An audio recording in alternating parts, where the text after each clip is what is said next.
Génesis capítulo 41. Aquí lo tengo enfrente de mí. Quiero que leamos el capítulo 41. Voy a leerlo. Dice así en el nombre del Señor. Aconteció que pasando 2 años tuvo Faraón un sueño.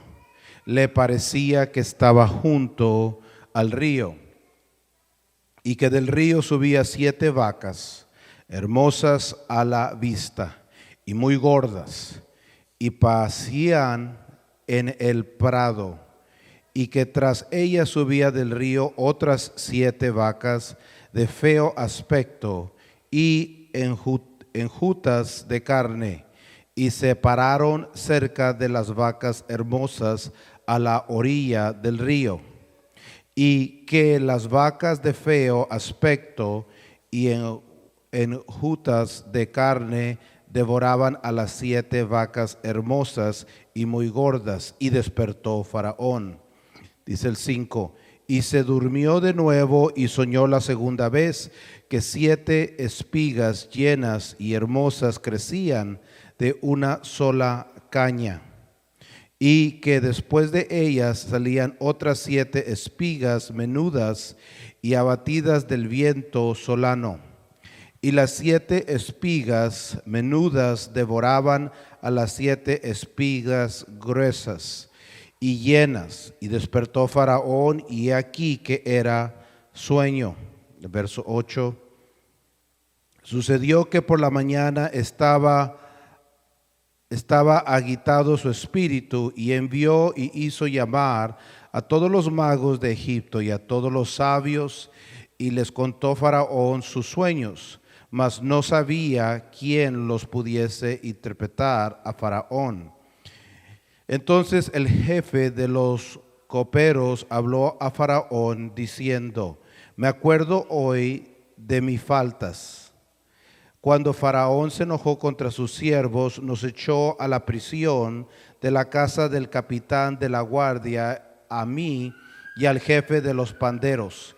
Y él y yo tuvimos un sueño la misma noche, y cada sueño tenía su propio significado. Estaba ahí con nosotros un joven hebreo, siervo del capitán de la guardia, y se lo contamos. Y él nos interpretó nuestro sueño y declaró a cada uno conforme a su sueño. Y aconteció que como él nos lo interpretó, así fue. Yo fui restablecido a mi puesto y el otro fue colgado.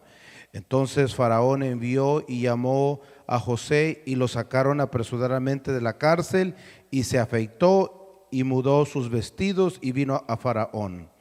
Y dijo Faraón a José: yo he tenido un sueño y no hay quien lo interprete, mas he oído decir de ti que oyes sueños para interpretarlos. Respondió José a Faraón diciendo: no está en mí, Dios será el que da la respuesta. Propició a Faraón. Del 17.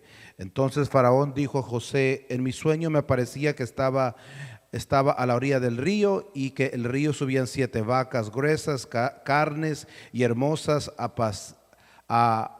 aparecían que pacían en el prado, y que otras 7 vacas subían después de ellas, flacas y de muy feo aspecto, tan estranguladas que no he visto otra semejante en fealdad en toda la tierra de Egipto.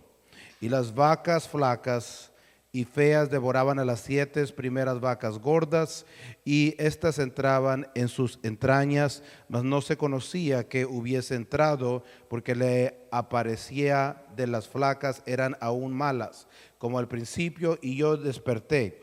Y vi también soñado a 7 espigas que crecían en una misma caña, llenas y hermosas.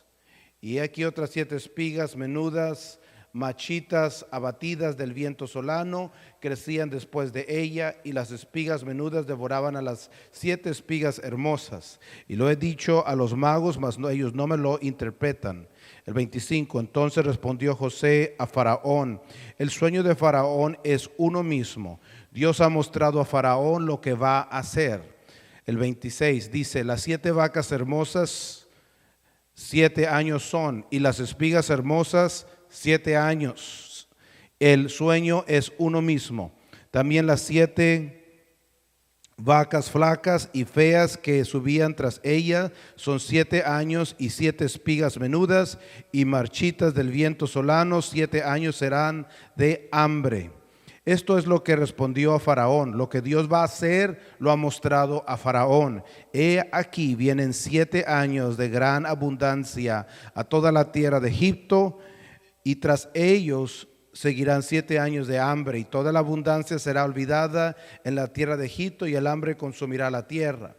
Y aquella abundancia no se echará de ver a causa del hambre siguiente, de la cual será gravísima.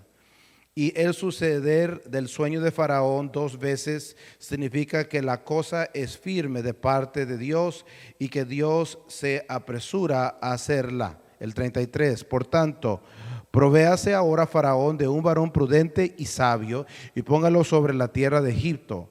Haga esto Faraón y ponga gobernares sobre el país y quite la tierra de Egipto en los 7 años de la abundancia.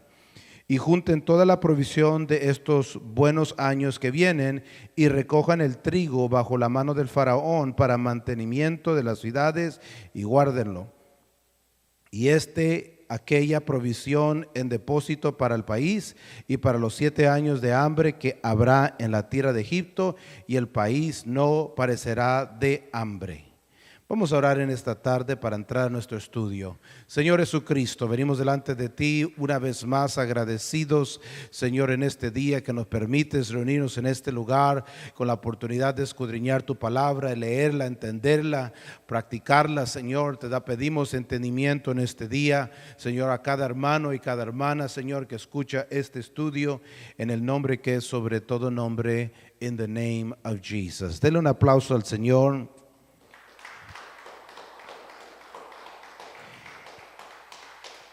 Y puede tomar su asiento en esta tarde.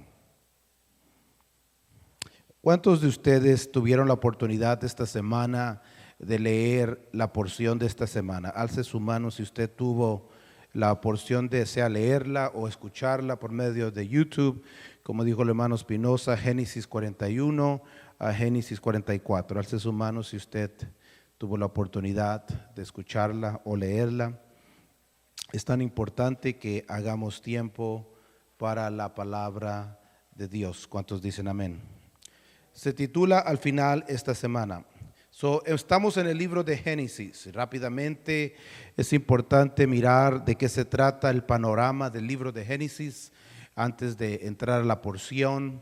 Creo que nos ayuda a entender lo que Moisés estaba tratando de mostrarnos en este libro, para que cuando nosotros la leamos el libro o escuchemos el libro, entendamos el mensaje que Dios tiene para nosotros y para la humanidad. El libro de Génesis está dividido en 2 porciones. La primera parte son los primeros 11 capítulos, donde Dios habla sobre el mundo, sobre su creación, sobre cómo Él quiere tratar con la humanidad, sobre la condición que Él le pone al hombre para poder estar en su presencia y poder habitar con Él, poder tratar con Él. Él quiere que el hombre sea su mayordomo, que sea parte del grupo administrativo de esta creación.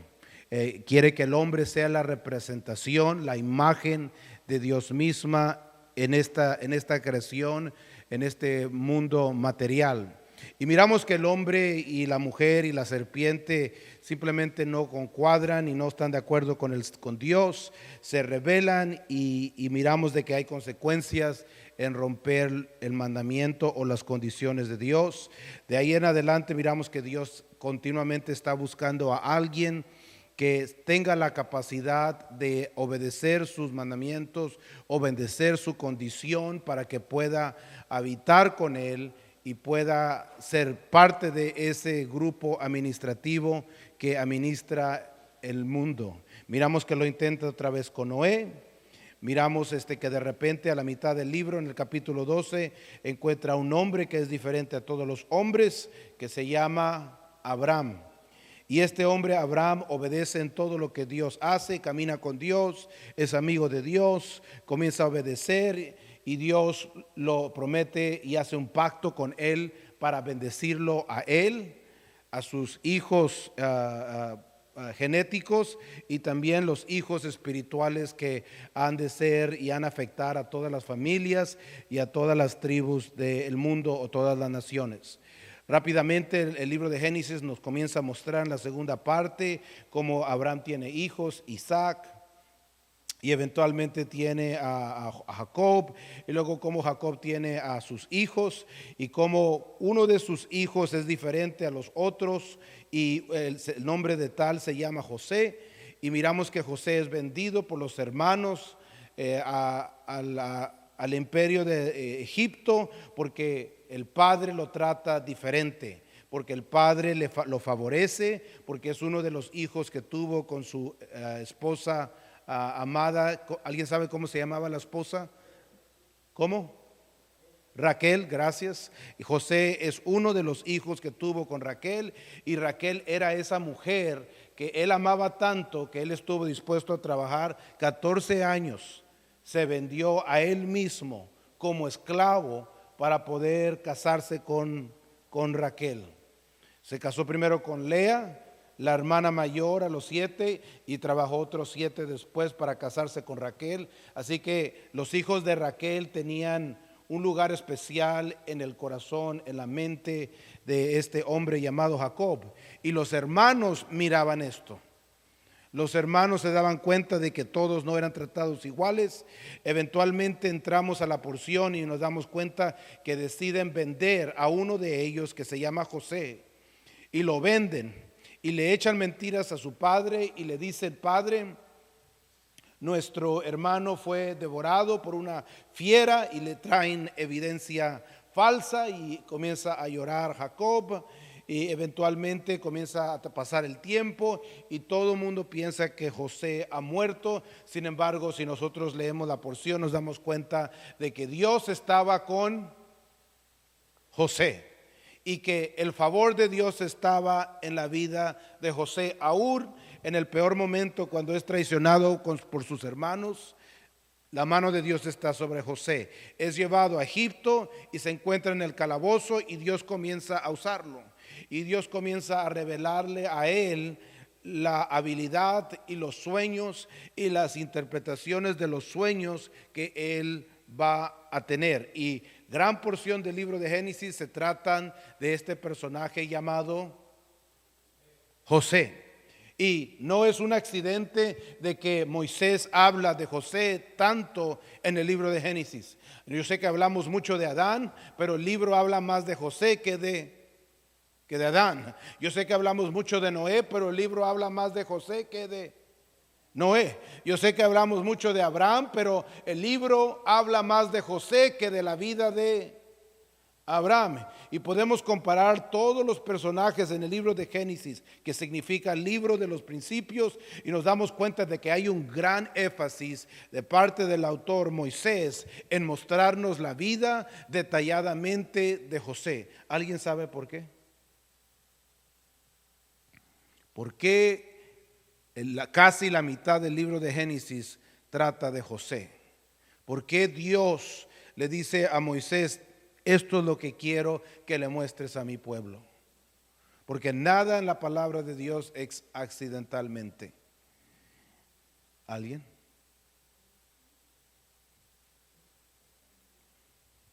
Porque José es muy especial, es un símbolo, es un patrón ¿de quién? De Jesucristo, del Mesías que un día va a venir. Entramos a la lección en este día. En el hebreo se lee del lado derecho al lado izquierdo. Miramos Génesis 41:1, y quiero que mire un poquito lo que dice, no la pronunciación, pero cómo se describe el libro.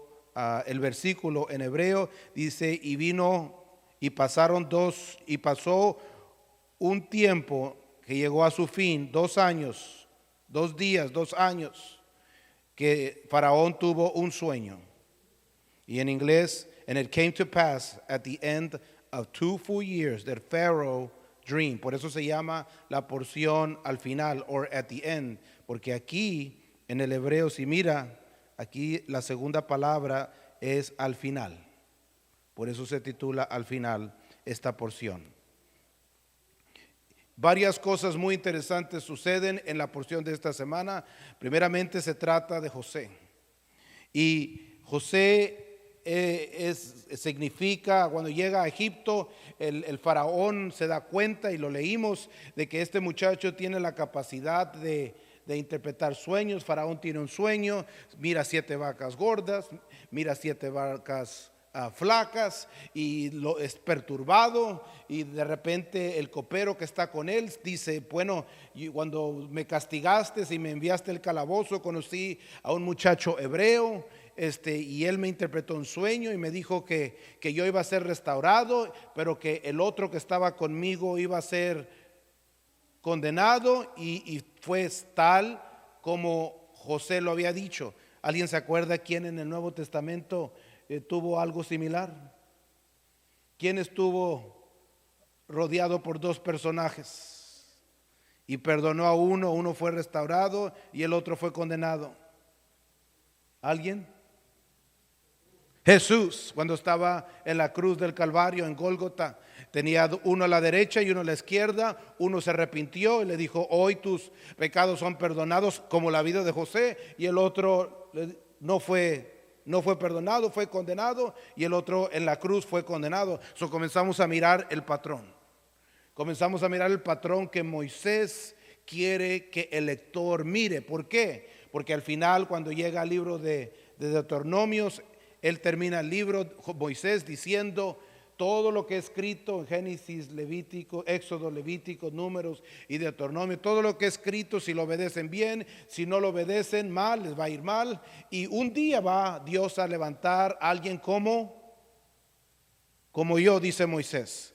Y sabemos que ese es, ¿cómo se llama el que levantó como Moisés? Jesús, Jesucristo de Nazaret, o Jesús el Mesías.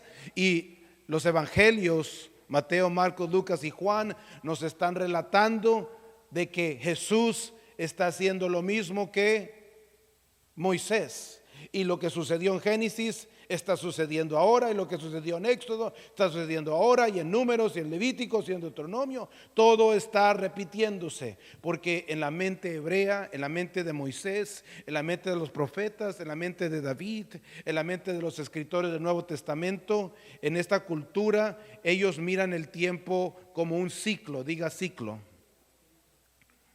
En otras palabras, lo que pasó en el pasado va a pasar en el futuro, y uno puede entender el futuro estudiando el pasado. Y el sabio Salomón lo dice de esta forma en el libro de Eclesiastés, para que comience a pensar como un hebreo.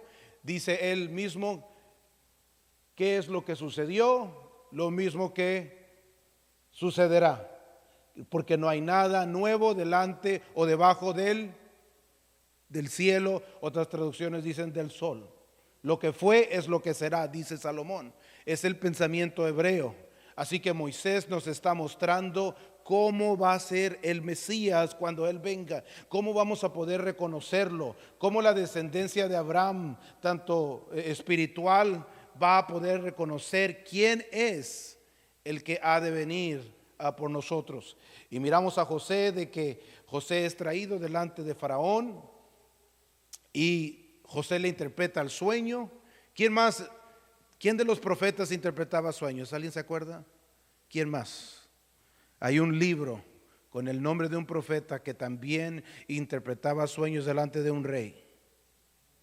Daniel, el profeta Daniel, también está relacionado con José, y también está profetizando del Mesías, que un día iba a venir cuando fue escrito ese libro, que fue como 400 o 500 años antes de Jesucristo.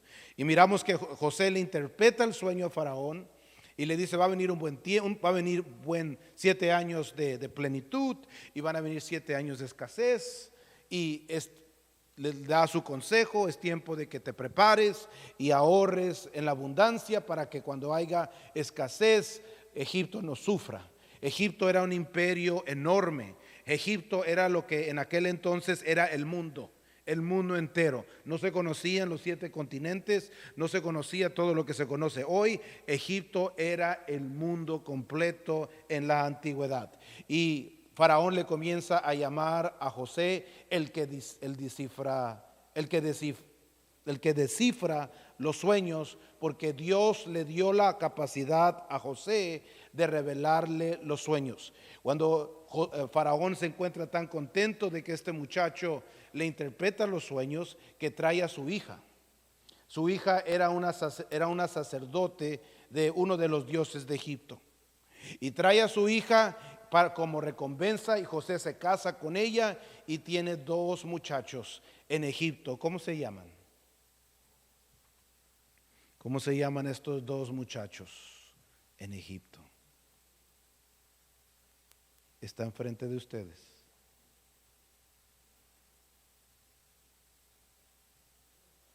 Manasa y el otro Efraín. Manasa y Efraín. Y Manasa significa olvidando. Mire cómo lo nombró José a su hijo. Al primero dijo: voy a nombrarlo olvidando, porque quiero olvidar todo lo que he vivido. Quiero olvidar la traición de mis hermanos. Quiero olvidar de que fui vendido. Quiero olvidar de que fui maltratado. Quiero olvidar todo el dolor que he pasado por mi vida. ¿Cuántos años estuvo él en el calabozo? Lo leímos en el verso 1 del capítulo que acabamos de leer. ¿Cuántos? ¿Alguien se acuerda? ¿Cuánto tiempo había pasado? Si vamos a la Biblia, el pasaje que leímos, ¿cómo comienza? ¿Qué dice? Aconteció que pasó. ¿Cuánto pasó? 2 años. Había pasado buen tiempo. Y este muchacho, José, quería olvidar. Así que nombró a su primer hijo olvidando. En otras palabras, las cosas están cambiando ahora en mi vida. Y tuvo el segundo hijo, que significa en su lenguaje original fructífero, porque Dios comenzó a multiplicar la bendición material sobre la vida de José estando en Egipto. Tuvo el favor de Faraón, y Faraón lo sube y le dice: quiero que subas acá, tú mismo te vas a encargar de mí. Tú vas a ser segundo a mí en todo el reino, y todo el mundo va a venir a ti. Tú vas a ser como el rey de todo Egipto. Y le da poder, y le da autoridad, y le da siervos, y comienza él a multiplicarse con la hija de Faraón, y tiene 2 niños. Y miramos que Dios lo está bendiciendo, Dios lo está multiplicando, y le llama al segundo hijo fructífero, o Efraín. Le da un nuevo nombre. José tenía aproximadamente, ¿cuántos años? 30 años más o menos tenía cuando comenzó él su vida a cambiar, cuando comenzó él a reinar. ¿Cuántos años tenía Jesús cuando comenzó su ministerio? 30, cuando comenzó su ministerio. Es muy importante que usted mire a Jesús, que mire al Cristo, al Mesías, en la vida de José, porque de eso se trata la vida de José.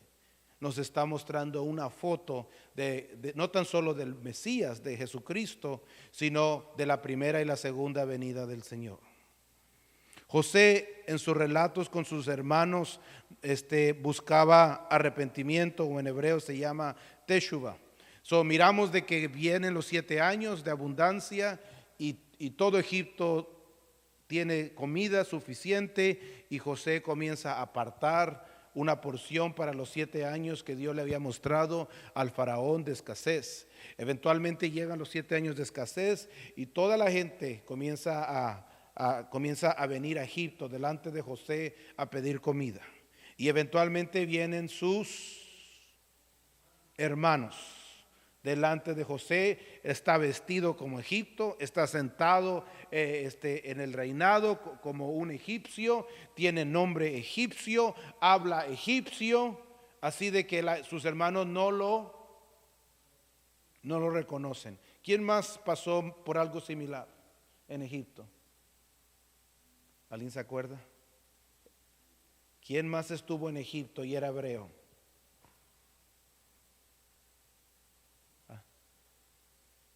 Moisés. Moisés también creció en Egipto, estudió en Egipto, se vestía como un egipcio, hablaba egipto, pero era un hebreo. Yo no sé si usted se acuerda, pero cuando el Señor Jesucristo nació, dice la Biblia que José, mire hasta el nombre, José y María, hubo una temporada donde ellos fueron a el país de Egipto, hasta que el niño creciese y luego regresaron a Judea. Para que usted comience a mirar las conexiones, para que usted comience a mirar de que Jesús está siendo proclamado en la vida de José, para que comience a mirar que los autores de la Biblia, los discípulos, los profetas, Moisés, todo el mundo está diciendo la misma historia una y otra vez y otra vez y otra vez. Claro que cuando uno estudia esto como debemos de estudiarla, uno comienza a mirar las conexiones, pero cuando uno solo estudia y la lee de vez en cuando tiene tiempo, no va a ver de qué se trata esto, no va a mirar esas conexiones. Algunas cosas muy interesantes es que miremos algunas más conexiones de la vida de José y la vida de Jesús. Miramos que José tiene una madre llamada Raquel que era estéril y que fue embarazada como resultado directo de Dios. Miramos que Jesús tenía una madre llamada Mary o Miriam y era una virgen y que fue embarazada, se embarazó como resultado directo de que Dios mismo intervenió, o como dice la Biblia en nuestra traducción, el Espíritu Santo vino sobre María. Miramos en la vida de Jesús de que le nació a Raquel un hijo que iba a ser reprochado por su pueblo, que iba a ser reprochado por sus hermanos, por el mismo Israel. Y lo estamos mirando en la historia de esta semana. Miramos que Jesucristo nació para poder ayudar a Israel, a su pueblo, a su gente. Sin embargo, él también fue rechazado por aquellas personas que él vino a rescatar. Miramos en la vida de José que su nombre significa y que él añadiere, que se le añadiere. Fue una expresión que Raquel estaba hablando como una esperanza de tener más niños, porque recuerden que ella batalló para tener niños. Lea tuvo los hijos rápido y Raquel batalló hasta que eventualmente pudo tener a su hijo Benjamín y a José. Miramos que Jesucristo, su nombre significa Yod He Vav He, salva, que significa que iba a traer rescate o redención a todos los hijos de Dios, y de que Dios iba a añadir al pueblo de Israel gente. Y lo miramos en el Evangelio del Señor Jesucristo. Número 4, miramos que José fue el primer hijo que tuvo de su amada Raquel, que es considerada una matriarca de Israel. Miramos que Jesús fue el primer hijo que tuvo María, y ella es considerada una matriarca de la iglesia. Miramos que número 5, de que el nacimiento de José marca el final del exilio de Israel, de la tierra donde ellos se encontraban, y que después del nacimiento su padre Jacob dejó a Labán y fue a la tierra prometida como Dios le había prometido. Miramos en la vida de Jesús de que el nacimiento de Jesús marca el final de Israel, del exilio espiritual, porque cuando el Señor Jesucristo comienza su ministerio, comienza Él a traerlo a todo mundo a que entren a la tierra prometida, a que entren a la palabra de Dios. Era incluso un rabino de la palabra de Dios. Número 6, miramos que en la tradición judía José es considerado enemigo de Esaú, aquella persona que personifica al gentil. El gentil es aquella persona en la Biblia que no conoce la palabra de Dios, o que rechaza la palabra de Dios, o que quiere ser como el mundo. Pero miramos en la vida de Jesús de que Jesús viene a sobrepasar el poder de la oscuridad y a traer victoria por medio de la cruz en el Golgotá, y de que Él es el que devora o decapita la cabeza a la serpiente en la primera profecía del libro de Génesis, y es considerado enemiga del Señor y del siervos de Dios. Hay muchos paralelos entre José y Jesús, y hay más. Hay muchos más que pudiéramos mencionar. Cuando leemos la vida de José, estamos mirando la vida del Mesías, de Jesús. Y miramos a dos Josés. Cuando nos detenemos tantito, miramos de que hay dos Josés en el libro de Génesis. Es la misma persona, pero son dos aspectos diferentes de José. El primero es el siervo, diga el siervo, que es humilde y sufre.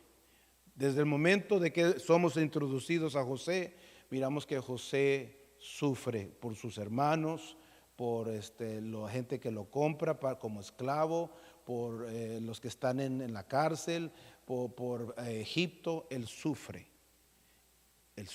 y sufre. Pero luego miramos de que Dios lo levanta y lo sienta después de Faraón, y después de ahí en adelante miramos de que ya José no sufre. Ahora José está en su dominio, ahora él tiene poder. Y toda la gente que lo negó, toda la gente que lo traicionó, toda la gente que le hizo mal, no lo reconoce. No lo reconoce. En la porción de esta semana, los hermanos vienen y le piden comida a José y no lo reconocen, porque ya no es el siervo humilde, ahora es un rey con poder. Porque ya no es una persona que vino a que lo pisotearan, ahora él tiene la autoridad de quitarle la vida a cualquier persona. Y lo miramos en la historia de esta semana, como José mira a sus hermanos y les pide que traigan a Benjamín, y luego acusa a Benjamín, su hermano menor, erróneamente, y hace que sus hijos, sus hermanos, sufran y que sientan la angustia y sientan el reproche y el dolor por una parte que él sintió cuando él era un siervo sin poder, sin autoridad, y todavía no se había sentado en el trono.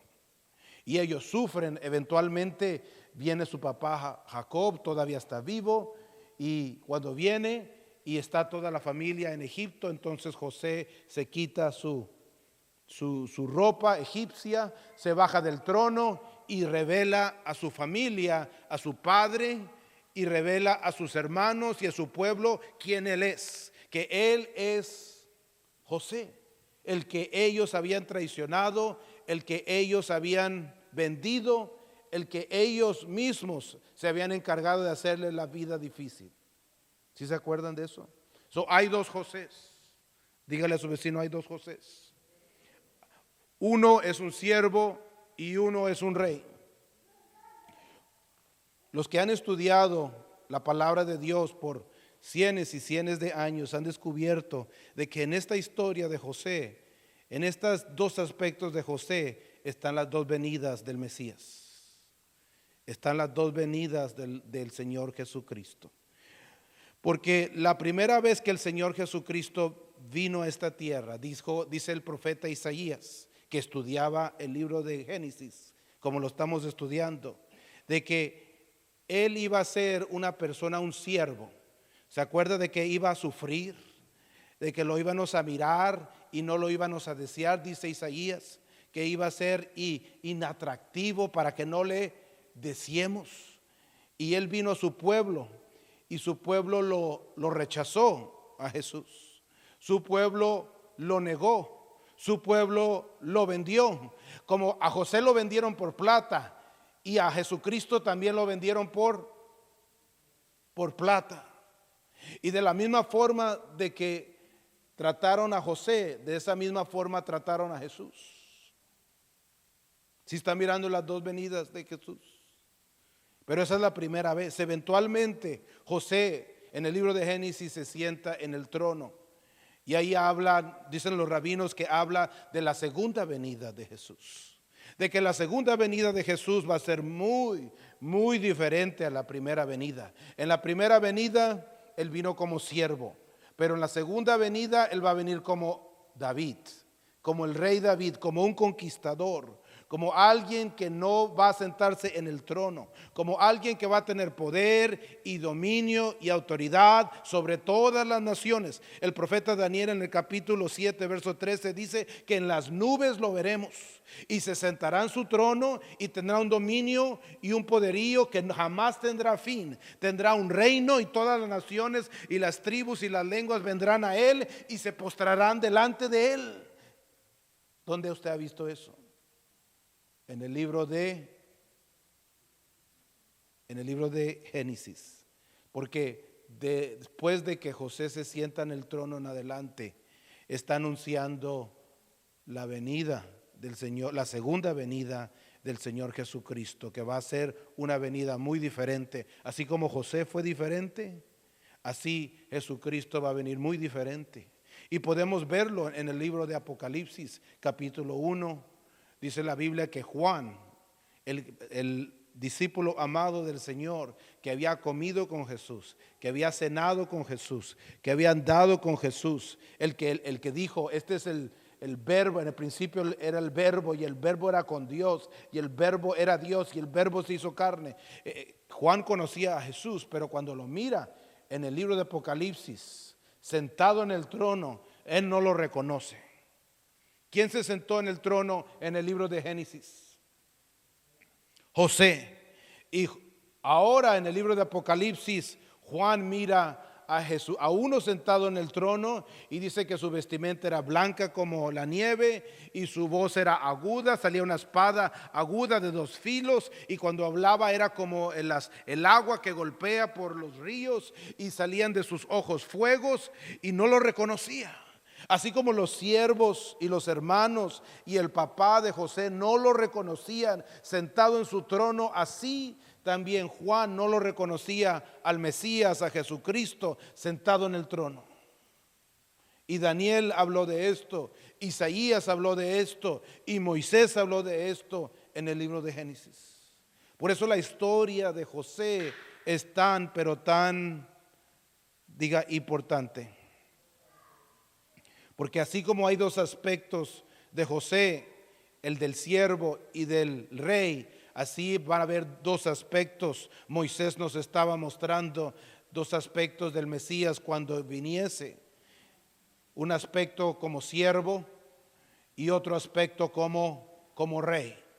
¿Sabe usted lo que la frase hijo de Dios significa en hebreo? ¿Qué significa hijo de Dios? ¿Alguien?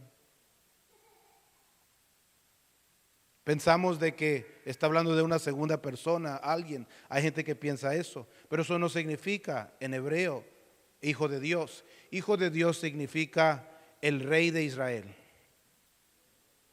Eso es lo que significa hijo de Dios. José en Egipto era el hijo de Faraón. ¿Por qué? ¿Por qué era hijo de Faraón cuando estaba en el trono? Porque representaba ¿a quién? A Faraón. Representaba a Faraón. Él era el que estaba encargado de todo Egipto.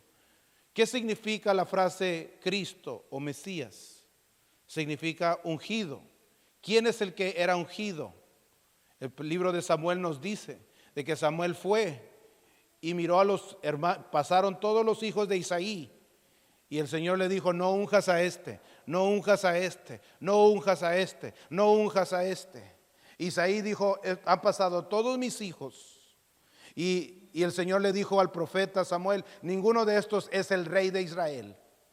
Y le dijo el profeta Samuel a Isaí, ¿no tienes otro? Y dijo Isaí, tengo uno que está por allá, es un pastor. y anda pastoreando. ¿Quién es el buen pastor? El Mesías, Cristo, Jesucristo. Dijo, tráiganlo. Y cuando vino, el Señor le habló al profeta y le dijo, saca la unción, úngeme a este, porque este es el rey. Este es el que he escogido. Este es el que va a representarme. Y dice la Biblia de que Samuel ungió a David. Y desde ese momento en adelante el Espíritu del Señor vino sobre David. ¿Sí han leído esa parte? Porque el único que era ungido era él. Es el rey. Y eso es lo que significa Cristo o Mesías, el ungido de Dios, el rey de Dios, el hijo de Dios. ¿Cuántos dicen amén?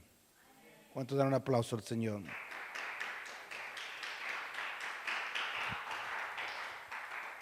Es muy importante la historia de José, porque la historia de José dice y profetiza, Moisés profetiza que cuando miren al Mesías, o sea a Jesucristo, no lo van a aceptar. Así como no aceptaron a José en la primera venida, no lo van a aceptar. ¿Quién rechazó a José? Perdón, ¿quién rechazó a Jesús? Usted que ha leído la Biblia. ¿Quién rechazó a Jesús en la primera venida? Israel, muchos de ellos lo rechazaron. No todos, porque los primeros que siguieron a Jesús y creyeron en Jesús eran judíos. Pedro era judío, Mateo era judío, Lucas era judío, Juan era judío, Pablo era judío. Todos los escritores del Nuevo Testamento son judíos. Así que no todos lo rechazaron, pero hubo una gran parte que sí rechazaron a Jesús, así como había dicho Moisés, así como lo habían hecho con José. Pero en la segunda venida, dice Moisés, dice la historia de José en el libro de Génesis, de que todo el mundo se va a hincar delante de él y todo el mundo va a reconocer de que Jesucristo es el Señor. Póngase a pensar en eso.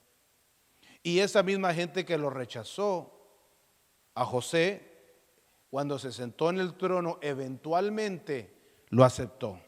El papá, sus hermanos le pidieron perdón, se arrepintieron y le pidieron perdón, y al final de la historia miramos que José se quita la máscara, se quita la ropa egipcia, se quita el maquillaje, se baja y los abraza y les dice, soy yo, José, al que ustedes vendieron, al que ustedes traicionaron. En otras palabras, está profetizando Moisés en la vida de José, de que esa gente que lo rechazó, un día lo va a aceptar. Un día aquella gente que rechazó a Jesús, un día aquella gente lo va a aceptar. ¿Sabía usted que en el día de hoy hay muchas personas judías que están aceptando al Señor? Muchas personas israelitas que están aceptando al Señor. Hay bastantes. Estoy conociendo mucha gente que está aceptando al Señor.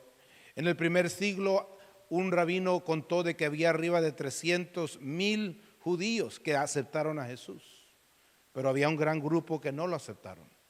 Y hoy en día hay mucha gente que lo está aceptando, porque se están dando cuenta de que Jesús llena la profecía de José, y la profecía de José es que habló Moisés, decía de que el verdadero Mesías al principio iba a ser rechazado, pero después iba a ser aceptado. ¿Qué piensa usted de eso? Un día yo creo que nosotros también lo rechazamos. Un día cuando me hablaron del Señor, mi familia dijo, no le abra la puerta, estamos muy ocupados para ir a la iglesia, no tenemos tiempo para eso. También lo rechazamos, ¿o no? Pero eventualmente, con el tiempo nos dimos cuenta de que estábamos equivocados y que necesitábamos de Él. Por eso es tan importante la vida de José. Por eso se titula esta porción al final, or at the end. Por eso la historia de José cubre casi la mitad del libro de Génesis. Es increíble que casi no hablamos de José, cuando él es el personaje principal en el libro de Génesis. Hablamos de Adán, del barco de Noé, de Abraham, pero muy poco hablamos de José, que es figura del que iba a venir. Y si usted lee Isaías y usted lee el libro de Daniel, usted va a mirar este mismo pensamiento. Usted va a mirar estos paralelos. Usted va a poder mirar esas conexiones. Usted va a poder asegurarse de que Jesús es al que todo mundo estaba esperando. Póngase de pie en esta tarde. Yo le animo en esta semana de que haga tiempo para leer la porción si no ha tenido oportunidad, y vaya y mire cómo Dios favorece a José, cómo Dios levanta a José. Esos dos hijos que José tiene, Manasa y Efraín, se convierten en dos de las tribus de las 12 de Israel. Debería de haber una tribu de José, pero su papá Jacob, más adelante nos vamos a dar cuenta que él ama tanto a José porque es hijo, su primer hijo, su primogénito con su amada Raquel, de que le da una bendición especial a José y toma a sus nietos como sus hijos, y estos son considerados como sus hijos, y les da una bendición especial, de tal forma de que lo que las palabras de que Jacob les dice a Manasa, les dice a los hijos de José, todavía hay